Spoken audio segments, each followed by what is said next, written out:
Welcome to the Decode podcast. We are on Rev 1.5, I believe. We are here with our guest, Mike Konrad. I guess first we should introduce ourselves. I'm Daniel Stanfill with Aurora Boardworks. And I'm Elias Malfavon with Metal Etch Services. And I'm Sean Kincaid with K&F Electronics. And as I said, we've got Mike Konrad with us. I'll only give part of the prepared introduction we have for him because otherwise we'll be totally short on time. He has quite a list here. He is the founder, CEO of Aqueous Technologies. He is the host of the Reliability Matters podcast. He was a conference chair of the SMTA Pan-Pacific Strategic Electronics Symposium. And he is also the author of The Reluctant Entrepreneur, Anatomy of a Business Startup. So we'll definitely talk to him about that. And one last thing to include here is that he is on the global board of directors for the SMTA, a organization I'm certainly fond of. So, Mike, do you mind introducing yourself and just thank you for joining us? Well, thank you for inviting me. There's not much more I can say about myself, but I'm really happy to be on this side of the microphone. Usually I'm the one asking questions, and it's always a relief when I get to sit on the other side and be across from three podcasters. So, and congratulations on your podcast, Decode. I'm so happy you did it. You and I, Dan, talked before you launched it, and I'm a big cheerleader for people within our industry, within our space specifically, for doing something like this. I think it's a great move. It's how people get their information. I'm old when I use terms like these days and things like that. But these days, it's a very popular format for sharing information, and I wish you all the success in the world.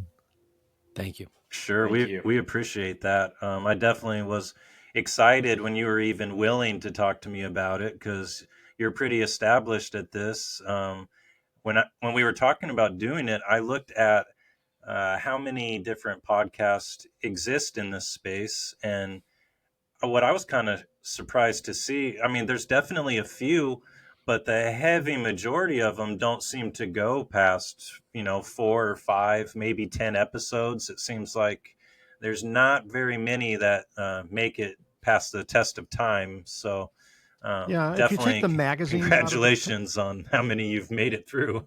Yeah, thanks. If you take the magazines out, not that they're bad, but if you just take the magazines out that do podcasts, kind of in air quotes, sure, they're really interviews at trade shows with people trying to sell product. And in my opinion, they're very commercial, which again, nothing wrong with that, but it's not what my audience or your audience is tuning in to hear or see, right? I don't think. Sure. And if you just strip it out to just non-commercial podcasts that talk about best practices and tech stuff and geek out and things like that, there's only a few. And it's really surprising to me because our industry makes all this tech that makes all this possible. Everything I'm looking at right now, mixers and lights and teleprompters and monitors and a laptop, we make all that stuff. You make all that stuff. And we are still communicating largely by fax machine and email, so it's an irony. But I'm glad that there's some more people in our space now, you guys, and I'm particularly glad that I'm not looking at 3 gray-haired people. There's, it's nice to see some young blood come into this part of the industry and share their knowledge, right? And I think that's one of the great things about our industry specifically is, as competitive as it is, it also is extremely collaborative. And podcasts and conferences, symposiums and workshops and expos and things like that are all great venues. Webinars are all great venues for sharing and collaborating, which our industry does quite well.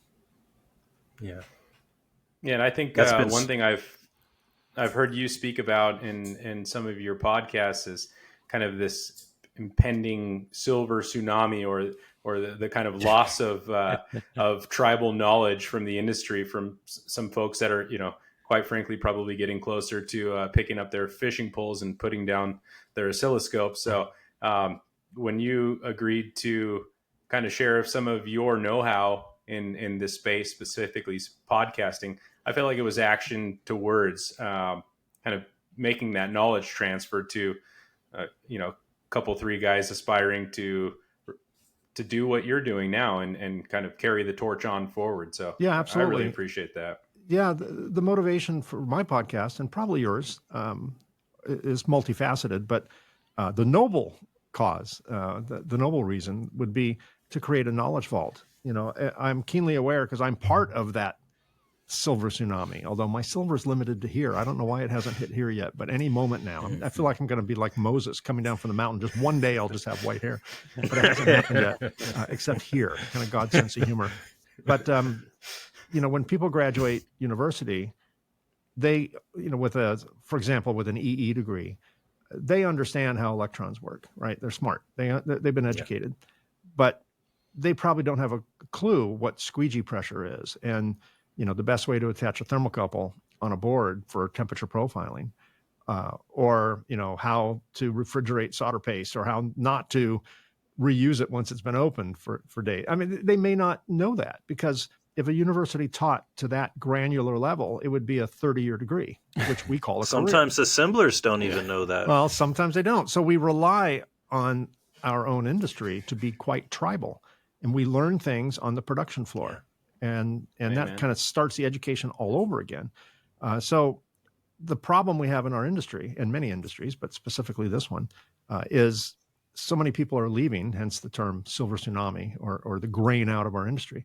They're all moving to Florida or Arizona or someplace, and they're taking their knowledge with them. And there was a time, and there still is a time, but it's changing quickly, where companies had subject matter experts, SMEs.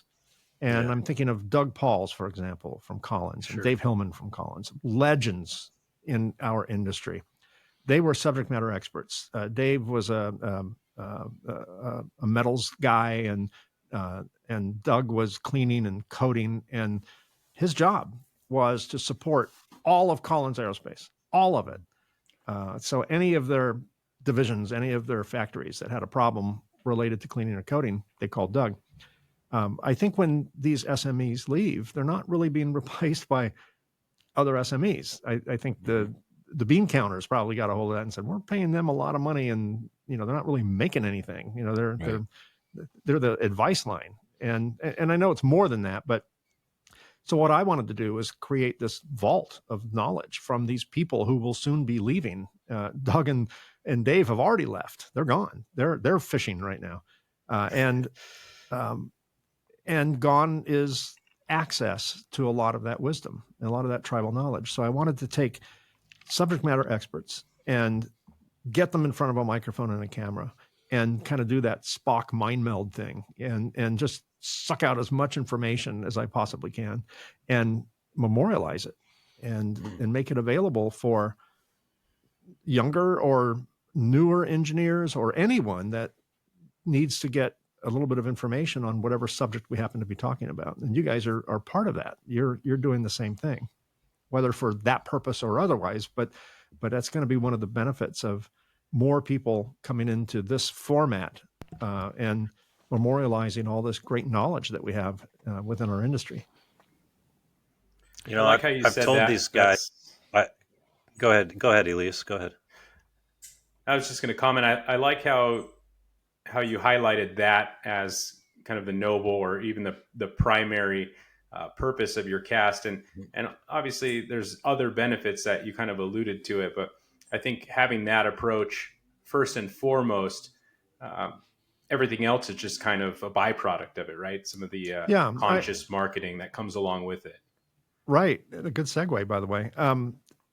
We found out, we learned, not because we're smart, but because we just, when you start a business, I started my business 32 years ago out of my garage. And, I thought I knew everything. When I started the business, I was arrogant and I had a major ego and I was naive and I had a really poor assessment of risk and I thought I could never fail. I had a great idea. That's all I need is a great idea. And yeah, boy, was I wrong. Right. But one of the things we used to do was we were so concentrated on growth. So everything was just braggadocious, tacky advertising. We're great. They suck. It was just really bad. And it felt right at the time, but it was just really bad. And then, we would exhibit at trade shows, Apex and SMTAI and Prototronica and all around the world. We do 10, 12 shows a year. And we would spend, 100, 150 grand in a booth. And one year we rented a 30-foot wide, 16-foot high waterfall that dropped droplets, and not just a sheer of water, but it was like the world's largest inkjet printer. It had thousands of nozzles, and the nozzles were tied to a computer, and it dropped words and images and shapes and all sorts of things. It was amazing. And one year, just before the show opened, we were running the waterfall. We had all our equipment in front of it. It was cool, really cool. And some guy came up and he says, "Do you mind if I take a picture of your booth?" We're like, "Of course, yeah, no problem."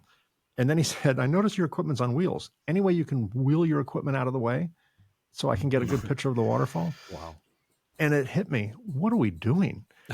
This is just all shtick. We're just carnival barkers. We're carnies, high-tech carnies, basically, trying to trick people into coming by our booth. And every year we had to do something more audacious and just over the top. And so we decided one year, this is it. We're done.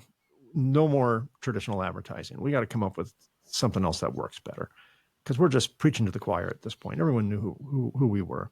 If they needed our product, they'd come and get it. And we switched, to your point, we switched to an educational model. We are no longer going to advertise. We are no longer going to say, we're great, they suck. We're going to only talk about the problems that our products solve. Because in our world, in the cleaning world, contamination removal world, there are specific symptoms, there are specific problems people have, and there's no direct line to causation, right? They know they have a problem. They do everything but solve the root cause of the problem.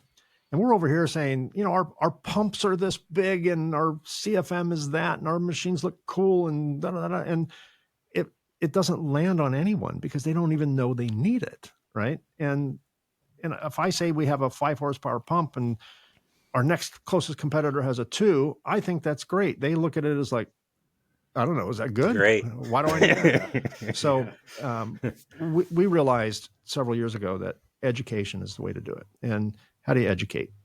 You don't talk about your products. The best way to sell your product is stop talking about your product. Everyone's talking about their product. It's just noise. It's just noise. And if you want to differentiate yourself from everyone in the pack, do something different. Provide value. So anytime I'm standing at a lectern or in front of a camera or a microphone or typing a paper out or hosting a webinar or whatever, I have to provide value. I don't talk about our equipment. I don't think you've ever been on one of my podcasts where I talk about equipment. In fact, only 2 out of 155 episodes have been on the subject of cleaning. And cleaning is fair game because it's based on, it contributes to reliability. But I'm really conscious of the fact that it's not about my product. It's not about me. It's not about my company. It's about providing great advice. And your generation, I'll date myself. I'll say kids these days. Now I'm officially my father.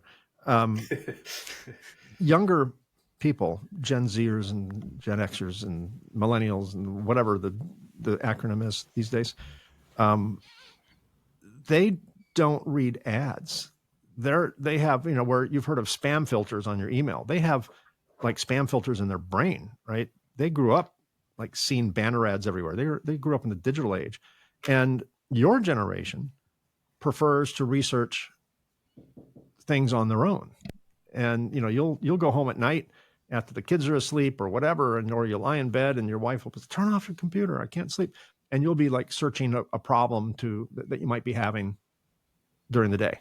And you'll research your own problem. And if we can be part of your research and we have credibility and we establish the fact that we're not trying to sell you anything, or at least overtly trying to sell you anything, then we establish trust. We establish authority. You establish authority when you do this podcast. And then you become, and I hate this term because the Kardashians have ruined this term, but you become an influencer in your space. And, people will start at some point watching or listening to the Decode podcast because they got some good advice last time. A light bulb went on. And maybe someone will go to Aurora Boardworks. Maybe someone will go to any of the other companies because you're a trusted source. So, yeah, the noble cause is to create a knowledge vault available for everyone. But there are some other motivations. And one is it's an approach to marketing that is valuable. And we're not the company that thought this up. There are many companies that do that. When you purchase Nike shoes, have you ever seen an ad for Nike that talks about arch support, comfort, quality, soles of the, what they're made of? Never. You see Michael Jordan, right? The same with Patagonia. It's all about the environment and things like that. Lifestyle. Apple was very much. Apple kind of went off the rails a little bit, and they start getting into like these stupid specs that no one really cares about. But it's still a kind of a lifestyle brand. And they all learned that the best way to sell their product is not to talk about their product. Milk was the greatest example. Milk sales for 40 consecutive years went down as soft drinks started coming up. So during the 30s, 40s, 50s through the 70s and early 80s, milk sales kept declining. So they kept running ads saying how healthy milk was. It built good bones and calcium. And some studies suggest you live longer if you drink a lot of milk. And their sales kept declining. People kept buying Coke and Pepsi and root beer and Dr. Pepper and all that. So they changed their tactic. They ran an ad campaign in the 80s about the absence of milk, the Got Milk campaign. Someone dipped their cookie or ate a cookie and then it dried out their mouth and they went to pour a glass of milk to dip their cookie in it and the carton was empty. And the tagline was Got Milk. It was a deprivation campaign. It caused people to think, well, what happens if I don't have milk? I grew up with milk. There's always has to be milk in the fridge. I don't drink it, but there always has to be milk in the fridge. And it was wildly successful. They never talked about the product. So that's how I feel. I feel like provide value, become an authority, earn trust, and your generation doesn't buy products. What your generation does is they join tribes, right? How many people line up in front of an Apple store and camp in the little tents for 2 days, waiting for the next generation of phone that's quite frankly no different than the last generation of phone. Right. It's got one extra megabyte or something, one extra megapixel, and it's a whole new thing. But they do. They're super fans. And we want people to join our tribe, and we have to provide value for anyone to do that, whether you're selling cleaning machines or plating services or making stencils or putting boards together. Doesn't matter. You can be in the geekiest business in the world, and human nature is human nature. Well, we should highlight what business you're in, because obviously all three of us know, but we're pretty far into this already to bring up. So you make these pretty fancy board washing machines that when I was brand new to the industry many, many, many days ago, I can't say years, but it was many days ago. The idea that you would take, populated circuit assemblies and throw them in a washing machine was so paradoxical to the way I thought of electronics. It's counterintuitive, isn't it? Yeah, you don't wash them, you don't get them wet, you don't put detergent on them, or you don't, put chemicals on them. It all seemed very counterintuitive, but obviously it's been a part of the industry for quite some time. Your company's been around for quite some time. So, what were the cleaning methods used before before the type of machines that you have? I mean, what were they doing before we had a board washer to throw it into? Right. Well, I'll expand the question a little bit in my head to give you a more full answer. Everything changed in our industry in 1989. Were any of you born in 1989? I assume you were. Some of you are. Yeah. Okay. Got a few years. Yeah. A few years. Okay. So you were youngsters back then. Yeah. In 1989 and before, boards were cleaned primarily. Some were cleaned with water, but most were cleaned with a solvent. And those solvents were either 1,1,1 trichloroethane or Freon TMS, which was a DuPont product. And both the solvents contain chlorofluorocarbons, CFCs. And then scientists started noticing that there's a hole growing in the ozone layer on the poles. And, the ozone was going bald. And it turns out we need ozone because all those UV rays that, cause skin cancer and all that, most of them are filtered out through ozone. And it's still dangerous to be out in the sun unprotected. Without the ozone, we would all, walk out, instantly get cancer. So they realized that something's going on there. And it turns out there's a number of natural and man-made causes for ozone depletion. Natural causes would be volcanoes and and cow flatulence. Yeah. Just to put it politely, cow flatulence, methane. Methane is a big cause of ozone depletion, but there's not much we can do about that. And chlorofluorocarbons released chlorine molecules that went up to the upper atmosphere and chewed on the ozone like Pac-Man, right? And just ate up all the ozone. So 11 countries got together in Montreal, Canada, hence the Montreal Protocol, as it's referred to, was a treaty signed by 11 countries that they would ban the production of all or most CFC products within 10 years. So that was 1989. So by 1999, no more solvents that contain CFCs. Our industry was first in denial, and because they said, well, that would be like the government's banning gasoline in 10 years. It's not going to happen. We're not going to be ready in 10 years, or banning oil, within 10 years. It's not going to happen. They'll poke holes in it and come up with loopholes. Or leaded solder. Yeah, even that, the military still uses it, right, to this day. So, but they didn't. They stood by it.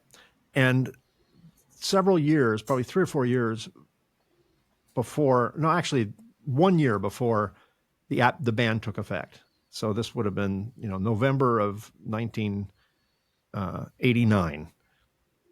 The magazines were saying 12 months to the Montreal Protocol, and then the next month, 11 months to the Montreal Protocol, 10, 9, 8, 7, 6, 5, 4, 3, 2. And, they expected the sky to fall.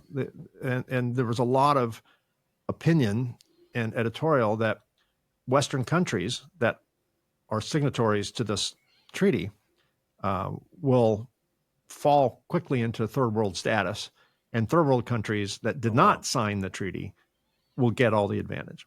That never happened. In fact, there's only 2 treaties that have been ratified by every UN member nation, every one of them. One was the Geneva Convention, which is, kind of the rules of war, and the other was the Montreal Protocol. And that was an environmental treaty. Imagine today, if we signed a treaty and said, let's agree the sun comes up in the morning and goes down at night.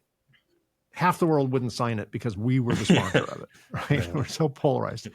But pretty much the whole UN world signed on to it. So everything was clean with solvents. In 1992, I started the company, and I had an idea, which was not my idea. There was another company in the Pacific Northwest that was building cleaners, basically dishwashers that they modified. It was still a residential dishwasher. They just basically put a little control box on the top to make it do what they needed it to do. But inside it was still a dishwasher. And they were selling these little boxes for around $5,000 and cleaning circuit boards with them. They didn't get a lot of respect because it looked like a Kenmore dishwasher or a Maytag dishwasher. And it wasn't very well packaged, but it worked for some people. But at the same time, I started my company in 1992. The same time, another product came out, and that was no clean flux. And like, could I have had any worse timing? I came up with a new cleaning system that was, in my head, badass. It looked sexy. It didn't look dorky. It had a computer on it. It was sexy looking from an engineering standpoint, and it worked very well. And then no clean flux comes. So, IPC classifies reliability expectations into class 1, 2, and 3 electronics, right? Class 3 is like stuff that can't fail or people die. That's military space stuff and aerospace.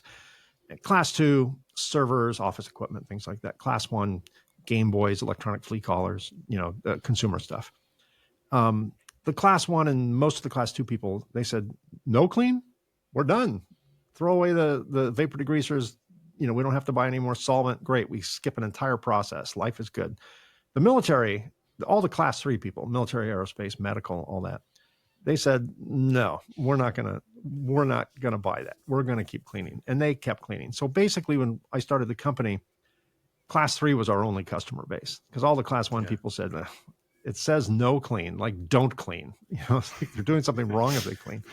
And so we didn't have any of the class 1, class 2 stuff. All our customers were all class 3, high rel stuff. And then something started to happen in the last 15 years. All of a sudden, we started seeing more class 2, and then eventually class 1 people approach us saying, we think we need to clean. We're like, what changed? Did you get hit by a bus? Did you have this epiphany? What happened? Miniaturization happened.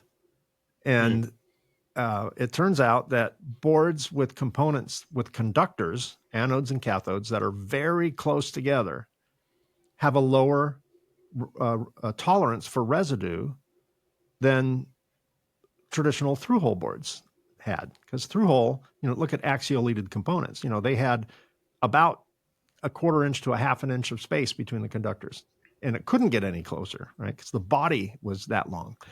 And so more and more assemblers that for the last 30 plus years stopped cleaning are now starting to clean again. And cleaning has kind of come back to where we started originally, where it was a mainstream process. Then it went to an exception process. And now it's coming very quickly back to a mainstream process. And it's to do with electrochemical migration. Metal crystals basically grow on a board when the board has 3 elements on it. When it has conductive contaminants, conductive residues, an electrical bias, and moisture. Are those your dendrites? Is that what they call them? You get dendritic growth. You get parasitic electrical leakage. In the internal layers of the board, you have a phenomenon called CAF, which is conductive anodic filament. They're all manifestations of electrochemical migration, of ECM. Cleaning can't get rid of CAF. There are other CAF preventative measures, but cleaning does get rid of all opportunities for ECM to manifest on the surface of the assembly, which is the majority of where it manifests. And so we started off with really bad timing, and we stuck it out, and now it's like come full circle.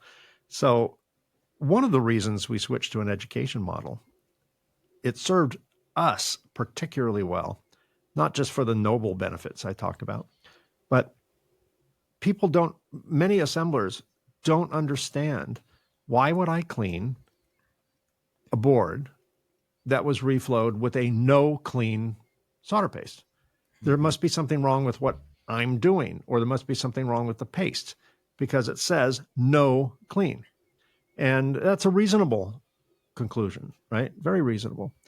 And they don't understand that the reasons they're getting a certain percentage of RMAs is because of ECM. And it's easy, in some cases, it's easy to diagnose. In others, it's a little tricky.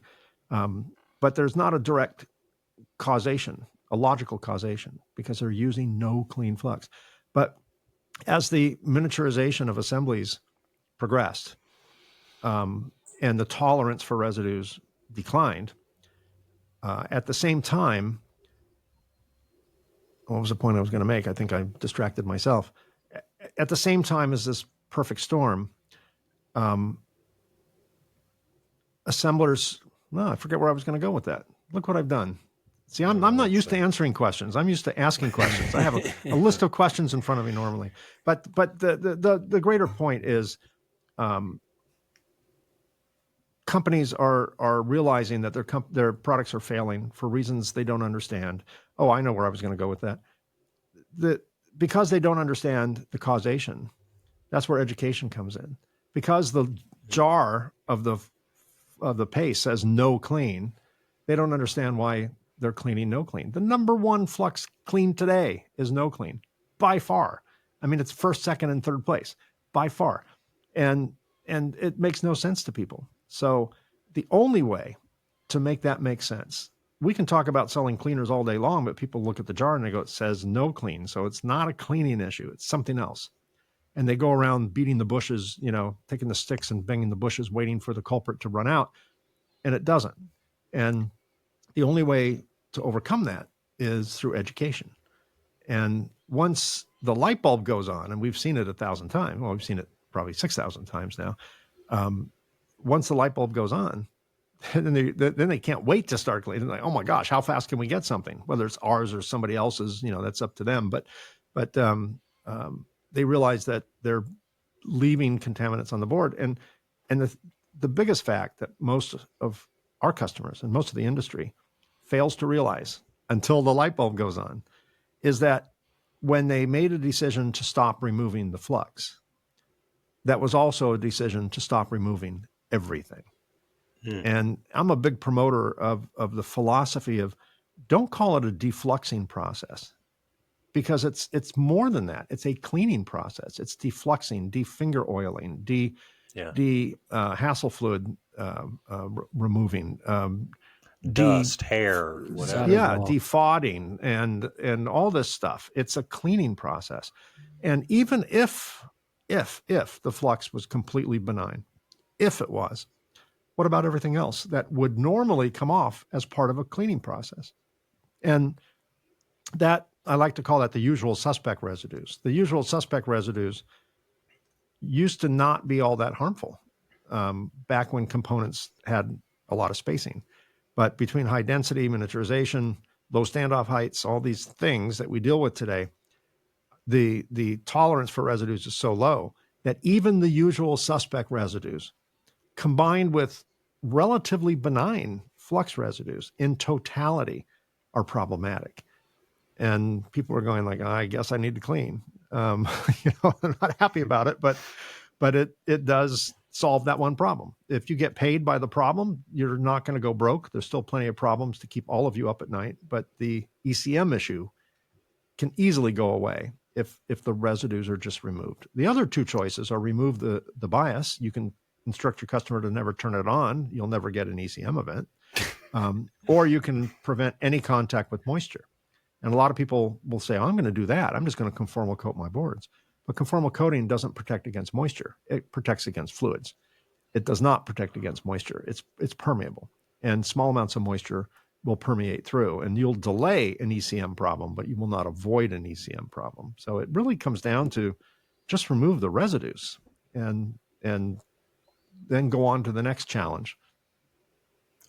That's interesting. We absolutely wash every assembly that we possibly can, and anytime that there may be a specific component that for whatever reason cannot be washed, then we typically will create our process to put everything else on that possibly can be and still be washed, and then we'll wash it, and then we'll do whatever remaining processes by hand that won't allow the only things that get put on right at the very end are the few things that can't get washed for whatever reason. Open switches, open relays, potentiometers, things like that.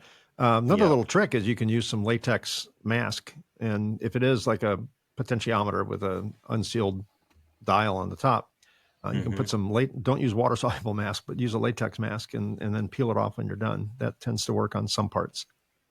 Like that same type of mask that we use to protect during conformal coating? Yes.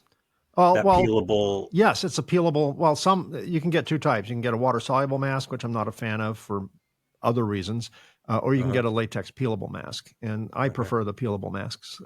And it just depends on where's the pain point. Is it harder to hand solder something on later and localize clean it, or is it harder to peel off a cover that you applied? It's I think it's easier to peel off a latex solder mask and let the rest of it Mm-hmm. go through a cleaning process, unless the rest of it can't, unless there's other reasons other than that one sensitive location, the one unsealed switch or something like dip switches, back in the day, they really couldn't be cleaned. Do most people consider um, washing their boards or assemblies to be a additional heat cycle? No. Well, yes and no. Technically, if you're running a conveyorized machine or an inline machine, most of those just use like a turbine air knife, and it blows the air off. Um, very little heat except for whatever's friction is generating the heat in the air knife. It's not anywhere near reflow temperature. You can put your hand under it. Batch machines use a more aggressive heat protocol, and that's because we're also concerned about not just heat on the surface of the assembly. We also would like to get some of the moisture that could be trapped within the layers of the board out, like a mini baking process. But it's nowhere near reflow temperatures. So I wouldn't consider that a thermal excursion at all. It's not much worse than being deployed and on a top of a radio tower in Phoenix. It's no worse than that, and it's not under power at that time, so you don't have to worry about heat exchangers and heat sinks and things like that for the purpose of cleaning. So no, I wouldn't consider it a problematic thermal excursion.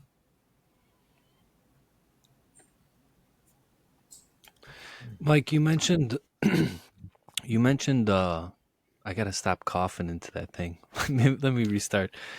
Mike, you mentioned the different type of paste. Obviously, lead free. No clean is the top. Everybody uses it nowadays. When I started, some customers were using water soluble paste. They have that low temperature paste now. In your opinion, and it's just your opinion, which one do you feel is the best for reducing those EMC issues and for cleaning purposes in final stage? Yeah. If you asked me that question 10 years ago, if you were going to clean, I'd say use an OA flux, a water soluble flux, because it's more aggressive from a reflow standpoint. You can almost solder wood to wood with that stuff. It's pretty aggressive. The downside is you have to clean it within an hour or so, Right. because it remains active and corrosive until it's removed. And in the old days, I would say, and then you don't have to run a cleaning chemical because it's soluble in water. It's polar. It's hydroscopic, so it can come off with just water. The problem today, though, is the usual suspect residues from board fab, component fab, process residues, human residues. Many of those are non-polar. They're not soluble in water. They're hydrophobic. And therefore, you need a cleaning additive added to the water to be able to remove the non-polar residues. And I'm also a big fan of use the solder paste, use the flux and the solder paste that's working for you. No clean has been around since the early 90s, late 80s, early 90s. It is probably the most engineered, most researched species of flux that's on the market. It comes in more varieties than an RMA. It comes in more varieties than an OA. And since we began talking, there's probably been 2 more major engineering revisions in no cleans. Originally, back in the early days when no cleans were first introduced, they were awful. They were very difficult to reflow with, and people were inerting their wave solder machines and their ovens just because you couldn't even have a dirty thought in your mind. Go to work with clean underwear, clean socks, and a clean mind. Otherwise, you wouldn't get good wetting, on your reflow with the early no cleans. Those days are gone. They're very solderable now. So I'm a big proponent of if you're a contract assembler, for example, or even an OEM for that matter, and half your products need to be cleaned and the other half don't switch fluxes. Use the same flux and paste that you've always used, that's been proven, that you have data on and you have history on, and clean what needs to be cleaned, and don't clean the rest if that's appropriate for you. So I don't think one flux today, I don't think there's a benefit to using one specific species of flux if you're cleaning and one if you're not cleaning. I think the most important factor is solderability, wetting, and all of the attributes of a paste. Whether it's voiding or tombstoning or billboarding or whatever, slump, all the things that all the solder geeks dive into that are important to them. Make that the priority. Don't make cleaning the priority to choose a flux. Make the flux choice a priority if you're not cleaning. But if you're planning on cleaning it, doesn't matter what you use. Our industry can remove pretty much any type of solder paste that's presented to us. Do you cringe when you hear people clean boards with isopropyl a little bit? Oh, the good old IPA. Yeah, if I had my way, I would. If I became president tomorrow, I would only pass. I would only, do one executive action, and that would be to ban IPA little pumper bottles that are on every tech bench, for sure. And I would make it illegal to wear the same gloves for more than an hour. Once you take them off, don't put them back in your smock and then take them out again and use them. They're cheap, and they don't cost you anything unless you're buying them. If you're an employee, they don't cost you anything. They're disposable. Recycle them. Get them off. Dispose your hand, of throw them. away. Dispose of them. Yeah. But I'm not a fan. IPA is a terrible solvent for the purposes of removing flux, and any solvent. If you see someone with a cotton swab swirling it on a board trying to clean it, that's what I call contamination redistribution. You're basically taking a concentrated area and of contaminants and just spreading it around like you're putting peanut butter on toast. That's all you're doing. You're spreading the peanut butter on the toast. And yes, it's less concentrated overall in any one area, but there's still the same volume of residue on the assembly. So most people that do manual cleaning do it wrong. And there's nothing wrong with manual cleaning if it's done right. But you go through a ton. Let's say you're using a can of aerosol.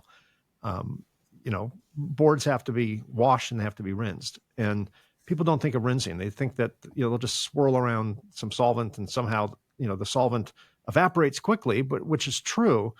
But the soils in the solvent don't evaporate quickly. It's like if you rinse your car off with hard water and don't dry it, all the calcium, all the minerals of the water leave these white spots all over your car, which are very difficult to remove. And the same thing happens with a board. So the only way, if you're manually cleaning, is to take that can of aerosol, hold the board at nearly a 90-degree angle, maybe 60 degrees, and just start spraying it from top to bottom. Just start rinsing down everything that you've solubilized. Which means, Mike, you're going to go through a whole can just for one board. Maybe. But, do you want to do it right or do you want to do it over? Right? I mean, those are the choices. And I didn't believe you at first. I think we commented to each other on LinkedIn about this a little bit. And so I put this is a reoccurring theme for Sean. I don't he believe just flat out you're doesn't the skeptic, believe the right? experts. I got to see with my own eyes. I'm the same way. I don't buy things I just read. I have to. I'm like from Missouri, right? Show me state. Yeah. I got Missouri in my blood. But I sprayed a board with isopropyl. I wiped it with the alcohol wipe like we always do. But I did one thing I never always do before. I took it and I put it under the microscope. And when I put it under the microscope, I seen solder balls all over this thing. And so I said, he said, put it in an ultrasonic cleaner or a cleaner and see what happens. So I put it in there. And this is non-reflowed paste you were trying to remove. Yes. And then I took it out. I looked under the scope and it was all gone, and the board was dry and it worked out perfect. And so we changed the process now where if you have a bad print, put it into the washer or the ultrasonic, and good to go after that. Yeah. That's I think that's best practice. You could get some pushback on that if it's a B-side misprint, if the A-side's already been reflowed. True. You might get some customers or some employees that say, oh, you can't put components in an ultrasonic cleaner. I read an article, my grandfather read an article back in the 60s that the ultrasonic Popular energy Electronics damages told me. wire bonds and cracks crystal oscillators and things like that, Sure. which was true back in those days. But the frequencies that are being used today are much, much, much safer. Like in our case, and pretty much everyone in the electronic space, we use 40 kilohertz and we sweep the frequency, which means it doesn't stay at 40 kilohertz. It goes from 37 to 43 to 37 to 43. And if you saw it on a scope, you'd see it would look like a Six Flags roller coaster. and we do that so we don't hit that one resonance frequency. If you haven't ever seen it, the William Narrows Bridge in, I think, Washington State, that it was a suspension bridge and the wind hit it just a certain way and it kind of clicked this resonance and the whole bridge just started violently twisting and it eventually collapsed. Wow. And that was a resonance issue. And we don't want that. It was a freak accident. The wind was creating a very steady resonance that the metal just didn't like, and it reacted to it and it tore itself apart. We don't want that to happen on a board. And that's why there's a sweep frequency. So if it hits that one little shrill, sometimes if you're listening to a noise, that shrill just gets you, and all of a sudden your hair in the back of your neck stands up and all that, you get goosebumps. We don't want that to happen with a board. So a sweep frequency, which is common now in our industry, is very common, is very beneficial for that. But if you ask 10 engineers, can I put your components in an ultrasonic cleaner? One will say no, and sometimes the one, all you need is one dissenting vote, and the whole thing is shot. So it can be problematic from a kind of an obsolete reputation standpoint. But if it's a blank board, no one cares about that. Right. You can put a blank board in, and no one's going to say, "What about this?" or "What about that?" But on a populated board, A-side populated, B-side misprint, you might get a little pushback. Yeah, this one was just top side only. So yeah, and then it's totally safe. There's no wire bonds. There's no crystals in it. So the way your machines work, I'll explain it to you. After they're done, after it's done washing and it goes through the rinse cycles, will you please break down exactly how it measures the like what it does to test whether the water's met its clean, either the standard that you put or just a pre-programmed number of rinses you selected, or how that whole process works and the technology behind how it determines whether your assembly is clean or not? Sure. First, let me dispel a myth. It is not a cleanliness test. We're not testing your boards. What we're doing is making sure there's no more wash solution left at the end of each rinse. And the reason that's important is the wash solution is exceptionally conductive and corrosive, and it has in suspension all the soils from every board it's ever cleaned since the solution was mixed and put in the machine, because it's reused over and over and over again. Mm-hmm. So imagine, getting into a bathtub that 20 people used before you and didn't drain it, right? It's like kind of gross. So rinsing is really important. So what we do because we're running deionized water during the rinse, it comes in at, let's just hypothetically, it comes in at 5 million ohms of resistance. The moment we run the first rinse, that 5 megohm water, first of all, it's going to drop a little bit because it's going to absorb CO2. So it's going to come down to maybe 1 megohm, which is fine. So now we have 1 megohm water hitting your dirty boards.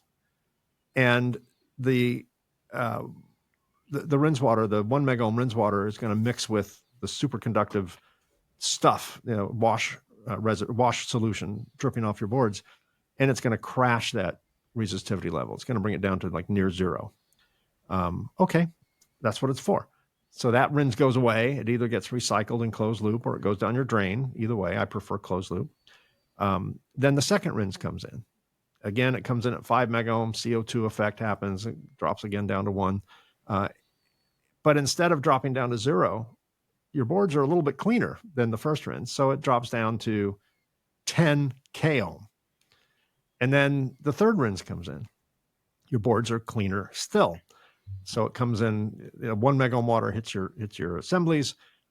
It only drops to 300 kohm. And then the fourth rinse comes in and it drops to 700 kohm. And then your fifth rinse comes in and it hits 800 kohm, for example. You can decide at what point you're going to stop cleaning. So you can stop at 800, you can stop at 300, you can stop at 10, you can stop anywhere you want. What I suggest, and all that does, by the way, is make sure that all the wash solution is gone. Mm-hmm. Your boards could still be dirty, although our experience is they're not, but your boards could still be dirty because if they're dirty, we're not measuring it because it's on your board. It's not getting into the rinse water. It's the so water we that's assume getting the wash measured. has done its job and solubilized everything. And then the rinse's job is to get rid of all the solubilized stuff. So the way I suggest any cleaner that has the ability to measure resistivity be programmed is set a ridiculously high number of rinses just once, just to set it up. Say 15 rinse cycles. Generally, 6 is the magic number, 5 or 6. But set like 10 or 15. Yep. And then look at rinse number 1, jot down what the number was. Rinse number 2, 3, 4, 5. At some point, probably around 4 or 5, you're going to no longer see a rise. Rinse 5 will be pretty much the same as rinse 6, which will be pretty much the same as rinse 7. And you could run rinse 1000 and it's not going to get any better because we've removed everything. There's no more to measure. So once that number flatlines, that's your number. So if it flatlines at 500, that's your number. If it flatlines at 1,000, which is 1 megohm, that's your number. Why would it be different? Well, you might be bringing in higher quality DI water. So it's relative. We want to make sure that if you're bringing 18 megohm water in, which there's no reason to do, but if you're chasing the needle and you bring in 18 megohm water, then you're probably going to be setting up to like 1.5 or 2 megohm, which is fine. It's not cleaner than 500K. It's just a different unit of measurement because we're coming up with something higher. And we're going to eventually, once all the contaminants are gone off the boards, we're going to measure the residual of that water, which will be a higher number if the water comes in at a higher megohm rate. So everyone's a little different because they all are, have different size DI generation tanks. I would just not come up with a predestined number. I would just do it, one time based on your DI water system. So even in your explanation, you said at one point during when the rinses were happening that the board gets cleaner still with each rinse. But what you were actually meaning is that the board removes the cleaning agent more with each rinse. Right. Yeah. Well, both are accurate. It is getting cleaner because we're removing a contaminant called wash solution, which has all the soils in it. So the board is getting cleaner. The purpose of running resistivity tests during the rinse cycle is to make sure that the board is clean as it can possibly be. That anything we added to the board in order to clean it has been thoroughly removed. Right. That's the purpose of it.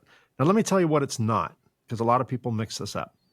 It's not a ROSE test, resistivity of solvent extract test. It is not a cleanliness test because we're not actually touching your board. We're touching the water that's falling off your board. We're not touching your board. There is one player out there that claims that the cleaner runs a ROSE test. And ROSE tests, by IPC standard, are required to run 75% isopropyl alcohol, there's the IPA, and 25% DI water. It's a mixture. So it can remove polar and nonpolar substances. If you think you're running a rose test as part of your rinse process, which at least one manufacturer claims, think about it. You're rinsing with just water. So anything non-polar, anything hydrophobic, anything not soluble in water, the water will never see. It will not affect the resistivity of the rinse. Yeah, right. Because it doesn't get absorbed into the rinse. It's not soluble in the rinse. So it's oil and water. It's oil and vinegar, basically. It's separate.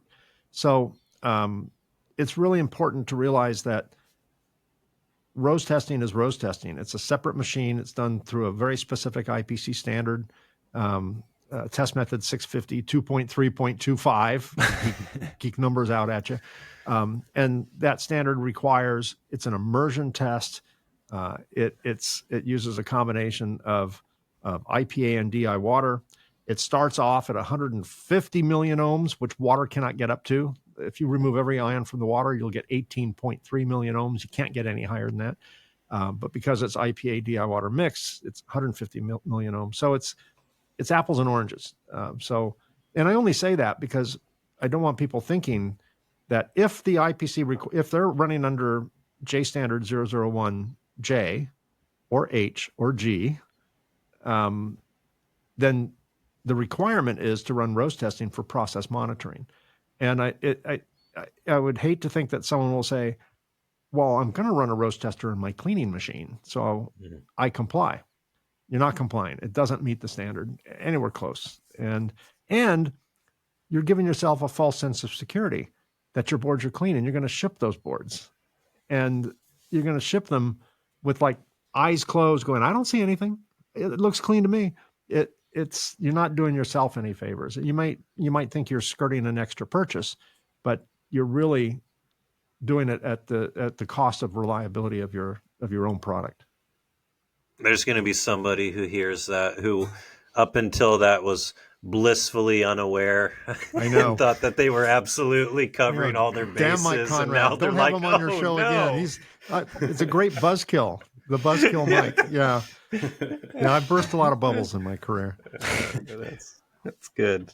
Sometimes ignorance is bliss. I often say denial is more than a river in Egypt. It's nice, but we're accountable for what we know, not what we don't know. And once we know, then, we really have to do something about it. Like me spraying boards with isopropyl, having the time of my life. Well, now I've burst your bubble, right? You did. Buzzkill Mike. Yeah. So you mentioned before that you used to do these really extravagant trade show displays, and then you kind of softened from that. But I know you do still attend some. I saw you guys at Apex. So what's your philosophy on how many you try to attend? What's the, you keep it pretty basic? Do you still, every once in a while, is there a certain show that you try to shell out more for? Like, what's your thinking behind the trade shows? Well, when we decided very abruptly to stop the way we were marketing machines and advertising, that included exhibiting at trade shows. It did not exclude attending the conferences and speaking at conferences, because that fit our education model. And we were doing that anyway. We were doing both. And we went about 6 or 7 years, maybe 8 years, without exhibiting at a show. And then a couple years ago, we had a bunch of pretty significant customers that were about to re-up, and basically AVL us and buy 30 machines from us or something for all their facilities worldwide. And we had several of those coming due, and they all wanted meetings with us in our booth. So we're like, get a booth, get a booth, fine. But the motivation we love was trade different. shows. Yeah, we love trade shows. Yeah, well, of course we'll be there. And we literally scrambled at the 11th hour to get a booth. And we were fortunate to get one. And then we realized after we went back, after that several year hiatus, that our mentality changed. We didn't feel the need to create a circus act. We didn't feel the need to create theatrics. We brought some equipment, and we met with our friends, with our colleagues, with our partners, with our vendors, with people who hadn't heard of us. Very few haven't heard of us, because any company that's been around for 32 years in this space, people know who you are, for better or for worse, right? And so it wasn't really to make new friends, although we did. It was really to honor our customers that partner with us, that give us, considerable amount of money. We're responsible for making their products more reliable. When they ask us to be there, we're going to be there. So we felt like it was okay to go back, because we were going back with a different motivation. We went back with the spirit of service to our customers. As Pollyannish as that sounds, saccharine as that sounds, that was the reason we went back. And we went back last year, and we're going back again next year in Anaheim at Apex. I speak at a number of conferences. I speak in Hawaii every year. That's a tough one. Don't feel bad for me. In fact, I'm conference chair for that. That's the Pan-Pacific Strategic Electronics Symposium, which we'd like to call Okay, PanPac. I think I might have said that past tense, I think you but did. that's recurring. That's every year. It's on a different island every year. We rotate islands. We do 4 different islands. That is really rough, man. How do you? It's tough. Sometimes you just got to take one for the team, right? Yeah, it's a great magnanimous conference. that way. Yeah, I do love that conference. It's a very high-level conference. It's a lot of academia, a lot of professors, and a lot of industry. A lot of C-suite level people speak there and attend there, because it's not. If you want to learn how to solve voiding, you're not going to go to that conference. You're not going to hear that. You're going to hear, for example, several years ago when the DVD was first introduced, it was announced at PanPac. It's a very strategic, forward-thinking. Here's what's coming down the pack in the next 10 years. Cool. Type of conference. So I speak there, and I chair that conference, and then I speak at SMT-AI, Surface Mount Technology International. I speak at Apex. I speak at a number of expos, and so I'm big on the conference side. I speak at the Cleaning and Coating Conference, which is every 2 years out of Texas. I speak at the Harsh Environment Conference, which is in Amsterdam every year. Although this year it was in Denmark, but it's going back to Amsterdam. I speak at conferences that are relevant to reliability, and where cleaning can provide an improvement in reliability. And then I attend a number of conferences for my board responsibilities. So I attend the wafer level conference. Just when I think that I'm smart, I go to the wafer level conference, and I hear, like, oh my God, I feel like I got on the wrong bus. I got on the bus with all the smart kids on it. I don't think they realize I'm sitting in the back seat here. And I attended the inaugural Ultra HDI conference that was in Arizona this year. That was also a geek out fest of things I wasn't really aware of. So I mean, is that like talking about a bunch of like 08, 004, whatever, 008, 004 components and all the miniaturization and just crazy crammed boards, or what? Yeah. It's all the ultra high density interconnect stuff. Much of it which I'd never heard of, much of it which our industry hasn't heard of. It's all coming our way. It's the next level of miniaturization and density. So if we think it's tough now, just wait. But one of the advantages of the podcast, and I'm sure you guys will experience this too, as you bring in more guests, is I get to learn a little bit about so many different things that I really didn't have knowledge of. So I joke to my friends, I can sit next to someone on an airplane and talk about pretty much any subject within our industry for at least a half hour. And then I run out. I'm like, I'm done. Yeah. That's all I know. I sat, I interviewed a guy once, right, for an hour. So I remember only about half of it. So, I'm good for a little bit of conversation on a number of topics. But I'm a learner. I love to learn. I've always been that way. I used to get in trouble when I was a kid because I would learn how things worked by taking all my parents' appliances apart. So the blender, the television, the clock radio, nothing was safe. I would take everything apart.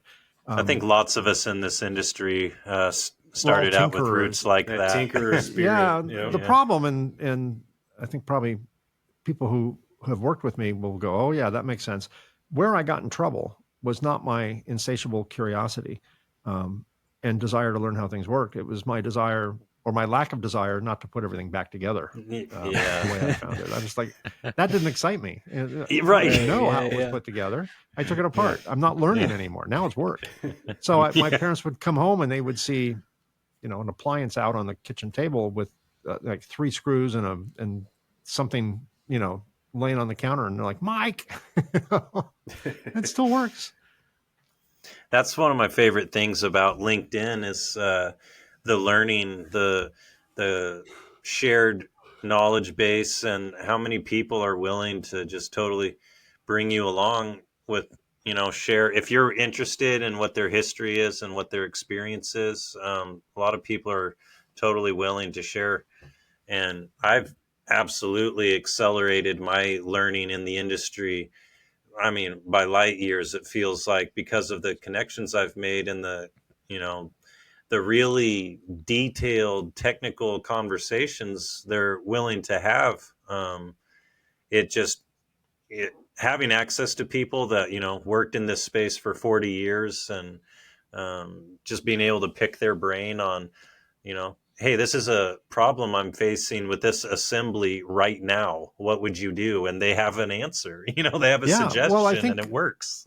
I think one of the things that is going for you is folks like myself and others that have been around a while. We think we know a lot of things, but it's mostly, in terms of general life, it's mostly useless knowledge. We're not going to use it, at home. My wife does not want to listen to all my tech stories. My friends are tired of hearing all my, trench warfare stories. Yeah. So if we get the opportunity to talk to people who really want to know something that we know, we're like, oh, yeah, ask me. Waiting my whole life for this. Exactly. We can't talk about it amongst our friends, the civilians in our life, because they don't care. They don't want to know. And that's fair. That's definitely fair. So I think you find that there are a lot of people, particularly as they get older, and they realize that they're going to be leaving this industry at some point. It's in they're closer to leaving than they were joining. I think those people love to do it, love to share. I remember a couple of times I went to, like, a friend invited me to, like, a VFW, Veterans of Foreign Wars, or one of those civic organizations. And I'll tell you, get there and you're hearing trench warfare stories, you're hearing foxhole stories, you're hearing tank stories, you're hearing all this stuff, and it just lives forever in within the walls of those buildings. And I think the same happens in our industry, and probably every industry. I would imagine if you're a auto mechanic and you hang around other auto mechanics, you start really talking shop, and but other people might not be too interested in hearing it. That's probably what sparked this friendship the most between the three of us, is that we all understand what the other one does, and none of us find it so bizarre that the other one is interested. Like, most people who are just punching a clock at a regular job that they aren't passionate about, when you are kind of passionate about what you do for your job, it's almost like just a foreign concept. And if you're trying to share your work with them, they're like, I'm not even interested in my own work. Why do I want to hear what you do for work?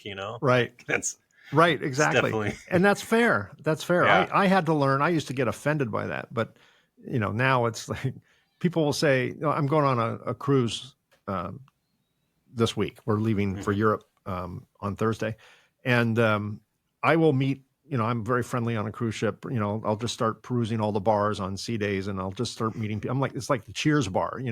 By day 3, people are going Mike instead of Norm, and people will ask me what I do for a living, and I'm very guarded, not because I'm embarrassed by what I do or anything. It's just, you just don't want to bore them and turn them off. Yes, exactly. I want them to be my friend. And if I say, well, I build cleaning machines that help reduce, electrochemical migration in the forms of dendritic growth and blah, blah, blah, blah, blah, blah. I mean, all of a sudden, all I see is their back walking away from me. Right? And so I start very light. What do you do for a living? I work in the electronics industry. What do you do? And then they go, oh, what? You work on computers? Most of your friends, you tell them you're in electronics, Yeah. they call you when their network that's not working. Yep. Right? Right. Especially when you make something that's so niche. Like, at least these guys can say, well, we build circuit boards. And it's like, well, I make this thing that's made out of metal that's kind of used in the process of building a circuit board, right? I mean, it's the same deal with the washer. It's like, you make something that cleans motherboard. Everyone always wants to say motherboard. Everything's a motherboard to a Yes. civilian. Yes, absolutely. Yes. And what I hear all the time is, well, doesn't it short out when you put water on it? I'm like, well, it's not actually plugged in when we clean it. But, they get dirty? Do I need to take mine out and clean them? Nope. I haven't heard that one Nope. yet. That's a good one. I hear that all the time. That's a good one. Why haven't we talked about stencil washers at all? I feel offended. Well, we'll take what we talked about with misprints and apply it to stencils. It's the same process. It uses sound waves to It's literally the same IPC spec dislodge too, the right? paste. There's two ways to do it. Well, there's three ways to do it. One is manually clean the stencil, in which case, you chance ripping an aperture and wrecking the coplanarity of the stencil and not cleaning it properly. The better way compared to that is with a spray and air cleaner. Those are probably the most popular. I'm a little hesitant with spray and air cleaners if they are used for misprints, because they blast the paste. The solder balls go everywhere, as we've talked about, and some of them go down vias or onto below a component on the A side, if that's the case. I like ultrasonic for that purpose. They're less automated, which is a downside. But how many stencils a day are you cleaning? Right. But instead of using pressure to blast against something and blow it off, it uses sound waves, and ultrasonic technology works by creating implosions, thousands of small implosions, not explosions, just the opposite. It's like that. Instead of boom, it pulls things off. So the paste is solubilized by the cleaning solution. So it dissolves into the cleaning solution. So now the binder that was holding all the solder spheres, together, is gone, and the implosions just pull the solder paste off.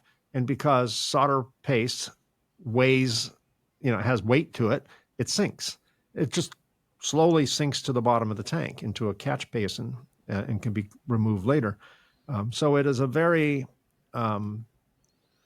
safe way to clean a stencil. You're not applying any positive pressure to the stencil, because stencils are, people don't always treat them like they're delicate. But if you think about it, there's several materials on a stencil. You have the aluminum frame, then you have the little mesh, and then you have this adhesive area, and then you have the stainless, and everything's glued together, and it's tight, and it's supposed to be very flat. Particularly for high density stuff or miniaturized stuff, it has to be very flat, has to be completely, have a lot of coplanarity. And it doesn't take much to dent it or warp it or damage it, particularly on modern day stencils. So I like the idea of ultrasonic energy. And people will say, well, Mike, you recommend ultrasonic because you sell ultrasonic. I said, yeah, but we also sell spray and air machines, and I do not recommend stencils for for those. So the reason we sell ultrasonic machines is because I think they work better than spray and air. It's the only reason. We don't use ultrasonic on anything else except stencils and misprints, because I think it works better for it. It's safer. It would be nice to just tell people throw stencils in our cleaner, but then they'll be calling us in 6 months finding that on production boards they're cleaning, they're getting solder balls on them. Where'd those come from? Well, they came from the stencil you cleaned 3 weeks ago. They're still there. It's like eating cheeseburgers your whole life and wondering why your arteries are clogged. It's kind of the same process. Right? It will catch up to you. But companies do it and they're happy with it. And I'm not arguing that. I just think that from a technical standpoint, from a fail-safe standpoint, I like the idea of ultrasonics for that, and I like the idea of spray and air for post-reflow cleaning of assemblies. To me, it's best practice in both cases. I'm glad you mentioned the delicacy of stencils, because the foil has gotten so thin, right? Yeah. It was 6 mil, 7 mil was kind of standard for some time, and then drops to 5 and 4 and 3, and now it's like 50 micron foil. Yeah. significantly thinner than you're a sheet of basically paper. stretching Reynolds wrap, aluminum foil, pretty much, and trying to make it tight.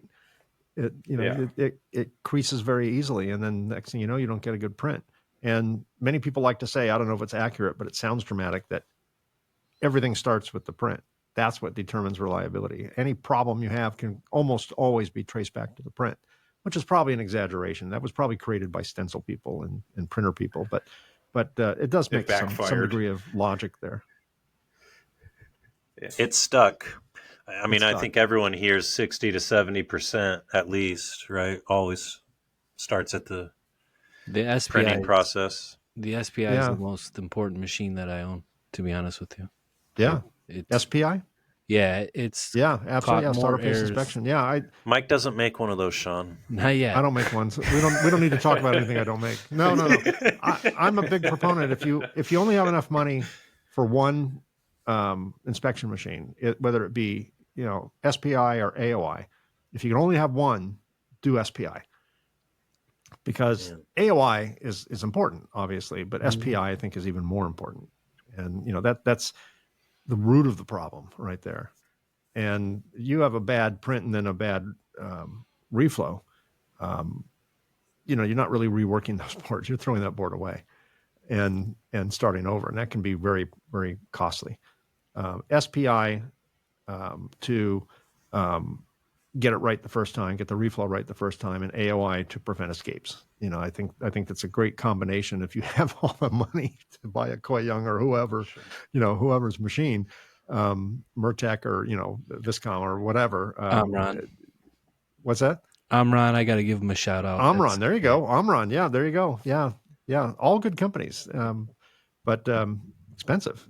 But then again, what they do is, you're gonna pay the money fixing things and trying to fix your reputation, or you're going to and face liability, or you're going to fix it in your shop, before it goes out. So last week, Sean was campaigning for that exact same thing. Said, if he could go back and do everything over again, he wouldn't have even started his assembly operation without an SPI. And now you're kind of, saying the same thing. We've been shopping around for them, and I think instead of mounting my own argument, I'm just going to start playing some audio clips of you guys talking about it and just say, here, listen to what the experts are saying, and let other people make my case for me. Yeah, then we get to blame the stencil manufacturer. That's always the most fun.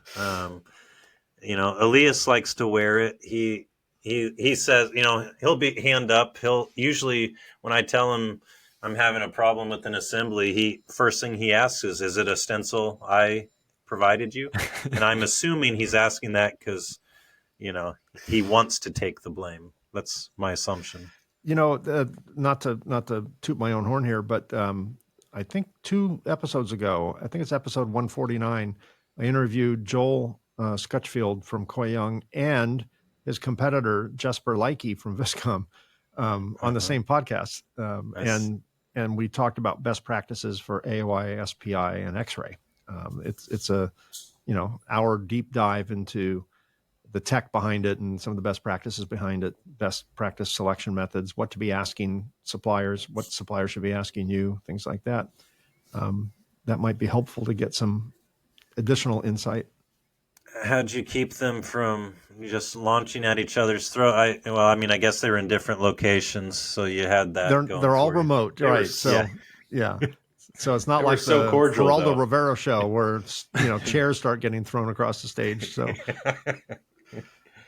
no, I do that quite a bit. I'll get a panel of people, kind of a company of rivals, and I like that because they are on their best behavior and they all have something to offer. They all come from a different perspective. And if someone offers a really cool bit of technical advice, another one might feel a little peer pressure to come up with something else too. And I like it when we do that. From a strategic standpoint, it's not always a great idea for a show because they don't all share it. They don't want to put that episode on their website which many of my guests do, because they're competitors on it too. Yeah, naturally. Now, if they have a good marketing team, they'll slice it up and do a bunch of shorts and reels and stuff and make it look like their guy was the only one on the show. But that's fine too. But that's the only downside to having rivals on the same show, is they tend not to share it because they don't want necessarily their customers to see the other guy, which is totally understandable. Sean does assembly too, so when Aurora Boardworks is going to cut these clips up, they're just going to make it look like a 2-man podcast with a guest. Exactly.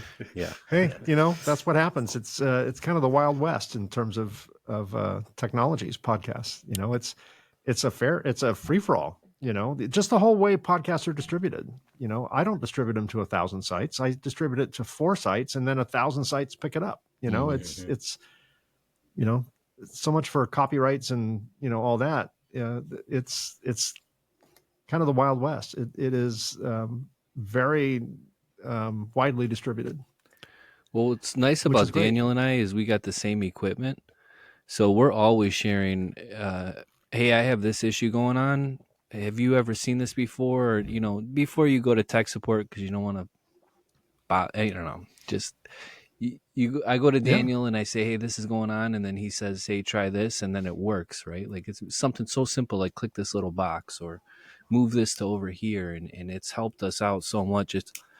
I don't got nobody buying boards from Nebraska in my city. We're not competitors. Yeah. I mean, we do the same stuff, but nobody's going to Nebraska around by me. Maybe, I don't know. It might be, but is that where you are? Little do you know, Sean. No, I'm just kidding. Yeah, we're in Nebraska. Yeah. Yeah. As we talked about earlier when we opened the show, it's an extremely collaborative industry, and no one's out to hurt someone. No one wants to see someone in our space fail, right?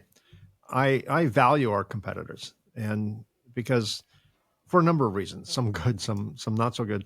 But I think it keeps us on our toes. It helps the industry.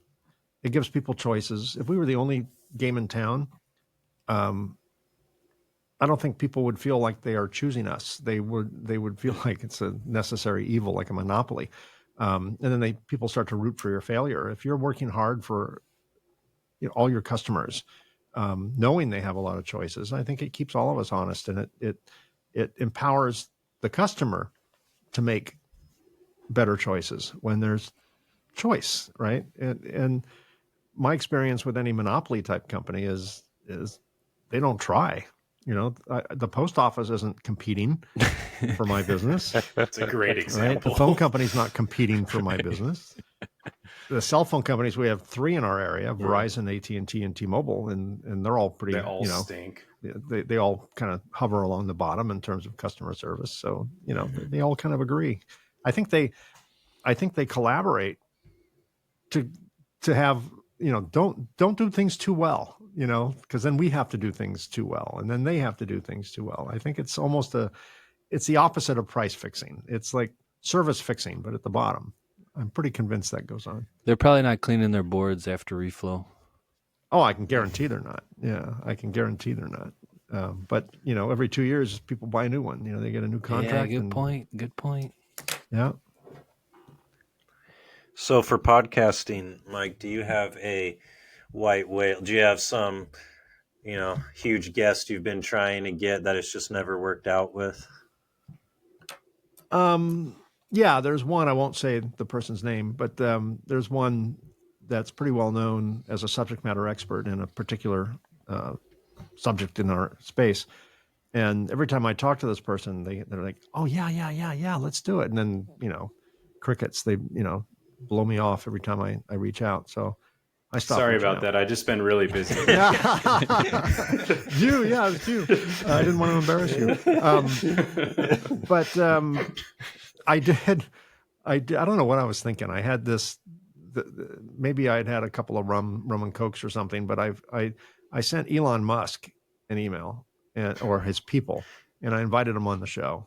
And I promised it would be a safe interview. I don't want to talk about politics. There's a lot of gotchas in his life, and probably well deserved. But I just wanted to talk about, electric cars and how he, is doing things kind of at the tip of the spear, edge of the envelope, doing things that, NASA's been trying to do for years, and he's just doing them. And Sure. I just admire a lot of his entrepreneurial stuff. I don't like all the politics stuff, but I like all the, like, I heard him interviewed once about, you're blowing up all these rockets. You're spending millions and millions and millions of dollars trying to make them land. Why don't you just let them fall in the ocean like NASA did for 40 years? And he goes, they're expensive. If we can figure this out, we can reuse them, because otherwise they sink to the bottom. And it was a very practical answer. I kind of admire that thinking. But I did reach out with a sliver of hope that he does some strange podcasts from time to time. Some small podcasts. I've seen him on some random stuff. And I did reach out. And of course, I didn't hear anything. I don't expect I ever will. But I did reach out. Well, so that's you've one mentioned guess. him on our podcast now, so you never I've know. talked about. Like, yes, yeah. exactly. I tweeted maybe him. he'll see this and go, I never got the message. That's right.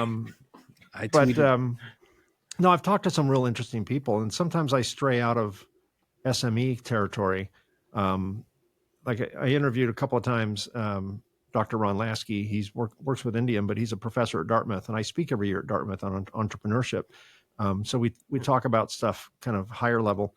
I had the dean of the Thayer School of Engineering at Dartmouth on the program about a year ago or so, and we talked about educating engineers and young people versus older people, and what some of the differences are, and what our industry can expect as these young graduates populate the tech benches in our future.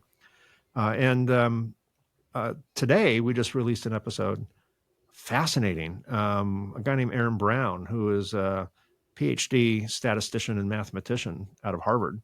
And he's like this gray-haired, long hair, it looks like, maybe ex-hippie type, but really, really fascinating views on statistics and how they can be manipulated, and all this stuff, best practices for determining, the veracity of statistics. And that was fascinating. That has nothing to do with production. Well, a little bit, because AOI and data collection and all these machines, everything's Industry 4.0. We're collecting terabytes and terabytes and terabytes of data, which we're getting statistical analysis from. So, it's important to understand how statistics work. So from that standpoint, it was a relevant topic, but I just found it fascinating. It was kind of a guilty pleasure to talk to him. That aired today. No, pretty much the first year, I went through my all my contact lists and called everyone that owed me a favor and had them on the show.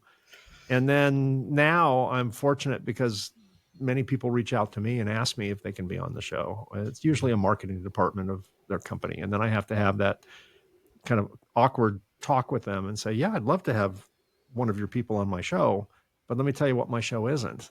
We're not going to talk about your products specifically. We're not going to, we'll mention your company. We'll honor your company. We'll have your logo on the screen, but we're not going to talk about your product. We're going to talk about best practices and how products like yours, how your space, your part of the industry contributes to reliability.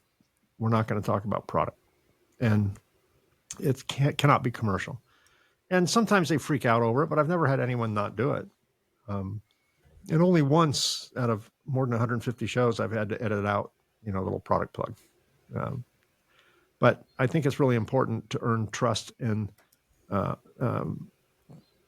authority with your listeners and viewers to be true to the principle that this is not a sales show. This is not a commercial show. I don't get paid to do this show. I don't accept sponsors. I don't have commercials.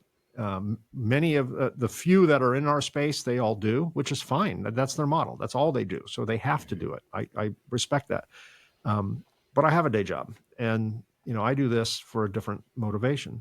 A, it's good for business, and B, it helps that knowledge vault idea, the noble idea. So I don't need sponsorships, and if I did, I'd be afraid to talk about certain things. I don't want to lose a sponsor. I think all of us would be lying if we said that we didn't hope that through osmosis we would see some work trickle down to us as a result of this, but none of us are actually doing this for that pure objective. Like, it's a chance for us to get together, talk about industry stuff, none of our wives will complain too much if it's a scheduled thing, like, hey, Well, they're we happy got to that you're do not it. talking to them about it. It's the podcast. Yeah, for sure. Yeah, no, Yes. no, do the Get it podcast. out Do of the your podcast. system, right? Exactly. Well, there's one other CM that's doing a podcast too, and he does it, and I'm sure it's probably good for his contract manufacturer business as well. So Uh-huh. I think the idea is good, and I think it's savvy and it's helpful. It's kind of win-win. I think it's good for the industry. It's good for you guys, as it should be. Yeah, that's certainly how we look at it. And I know last week we had Alex Norman on. He's a battery management systems board designer, and I learned so much from that conversation. I mean, so much, and it was such an easy, free-flowing conversation. And the idea that we've already got a pretty big Rolodex of um, well-known industry subject matter experts who are willing to come on and talk to us. And I think that's one of the most exciting things about doing this is knowing, in conversations like this that we're just going to get to, you know, just receive some of that knowledge that, you know, rubs off during the conversation, essentially. Yeah. Yeah, it's going to educate you. It's going to educate your audience, and provide a venue for someone to talk about what they love to talk about. It's kind of win-win-win. Yeah. And it's fun. I enjoy it. I think It is so. fun. Yeah, I do too. I'm sure you guys will continue to have fun. And that was kind of the conversation we had in the beginning. There's a chance that nobody ever listens to these. Is it still worth it that we do it? Yeah. Sure. And the the conversations that we have and the knowledge that we gain from the folks who are willing to come on, that alone is so valuable, I think, to all three of us. Well, the nice thing about a podcast is people discover you when they discover you. Some people will discover me on episode 150. Okay. But then if they liked it, they might then listen to episode 149 and 148. It might go all the way back to 1. And it's evergreen. They don't expire. And they're searchable. And so the old stuff that I did 3.5, 4 years ago is still getting new plays, right? It's like I'm not talking about those. I don't promote those. They're yesterday, but they're still relevant because you can search the subject and you can search the guest and all that stuff, and some people start at one and go through the whole series, and some take them out of sequence. So it just depends on what they're interested in, but it will grow over time. That it is a long game for sure. Mm-hmm. Yeah, we had really good numbers for our first one, and I think all of us were ready to kick our feet up like, well, guys, this is going to be easy. But, it's a long play for sure. Then fortunately, we're still enjoying it, and we got my little brother involved, Paul Stanfill. He's officially our producer now, and that's taken a lot of the work and the stress. I got a LinkedIn connection from him today, I think. Yeah, sure. I wondered if he was related to you because it was the same last name. You should just press ignore. Well, thanks for the warning now. I already accepted it. Yeah. I was going to say, I'm getting a cut from any of our mutual connections. I want, at least a dime or something. There you go.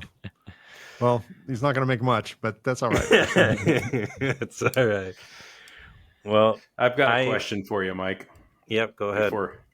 Before the clock ticks 0, pronounce your company name for us and let us know why it's pronounced that way. Well, we pronounce it Aqueous Technologies. Many people will say Aqueous Technologies. Both are acceptable, not just to us, but from a language expert. Both Aqueous or Aqueous are acceptable. I've always referred to that word as aqueous, and probably most people do. But it's it's Nevada, right? Right. It's like maybe 70-30, right? And I'd say it's about 70-30 aqueous. But fortunately, it's spelled the same, so the check cashes no matter how you pronounce it. So that's fine with us. That's That's what perfect. counts. That's perfect because I actually had a line about that the other week on one of our other episodes. I don't know if you cut it out or not. I forget. I think we cut it Give out. it to us again in case. Well, they were giving me a hard time because I call it aqueous, Yeah. and I said something like I can call it whatever I want because I cut the check, and Exactly. right, yeah, Exactly. Yeah. The golden rule. Yeah. Yeah. He who has the That's gold how it's makes the rules. pronounced on my PO. Exactly. But you'd be surprised. We have people that call us Aqueous Technologies. And my favorite is like a civilian, someone not in our space will look at our company name and go, and they just stutter for about, very awkward, like 12 seconds. And I'll just go, aqueous. And they go, oh, what does that mean? It means water, basically. You try and keep it simple if you want to get done what you're trying to get done. It basically means water. Well, how does that mean water? Aqua. Ah, there we go. Yeah. Some Latin or Greek root word. I'm not sure where it's derived from, but yeah. Well, Mike, I can't thank you enough for agreeing to be on this podcast. I know all of us are hugely grateful to you.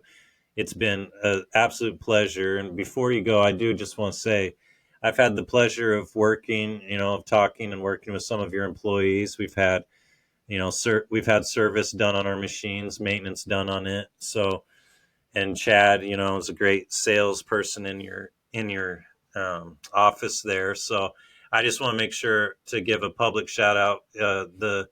When the people you have working for you seem that happy to do their job and that eager to take care of your needs and all of that, I mean, it speaks to a strong, positive culture.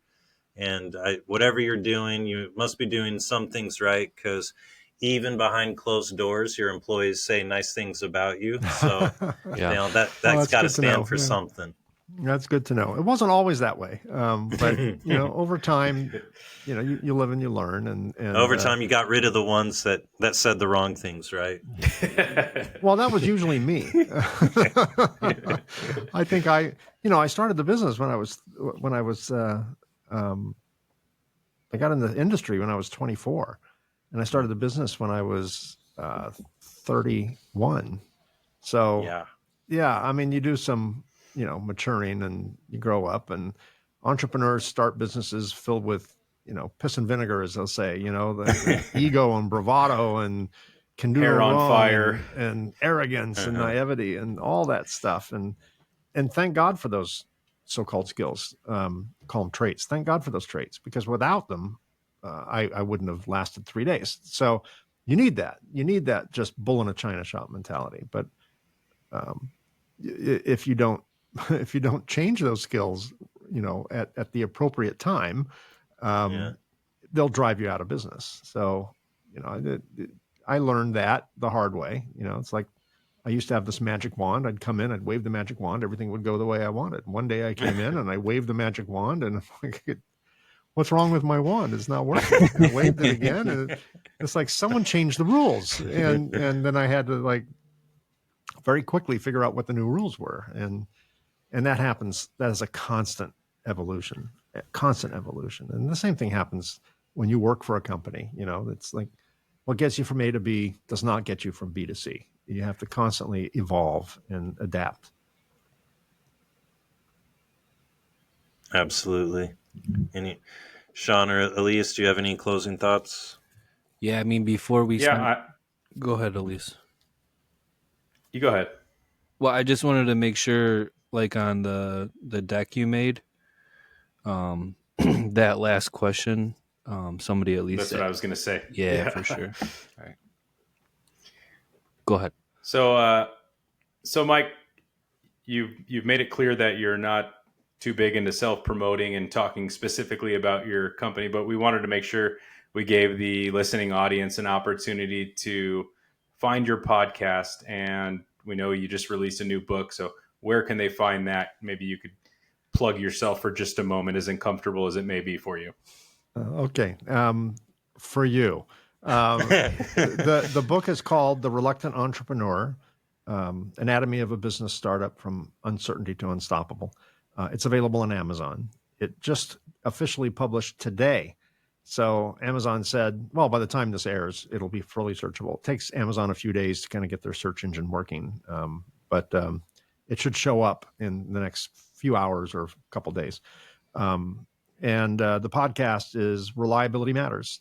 2 words, Reliability Matters. It's available on YouTube. If you just go on YouTube and search Reliability Matters, will be the first thing that pops up.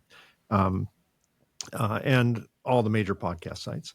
And the company, Aqueous Technologies, we have the podcast has a website, thereliabilitymatterspodcast.com. That's a mouthful. It takes, you have to type for 20 minutes before you do the .com. Thereliabilitymatterspodcast.com.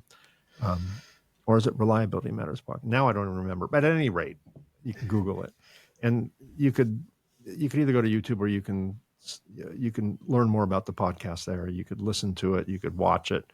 You can provide episode suggestions. You can apply to be a guest. All that fun stuff is right there. Awesome. Thank you. Thank you. And guys, All right. I wish you all the luck in the world. I think you're off to a great start. And I'll look forward to watching or listening to many, many more. Awesome. Thanks, Thank you Mike. so much, Mike. Thank you. Thanks a lot.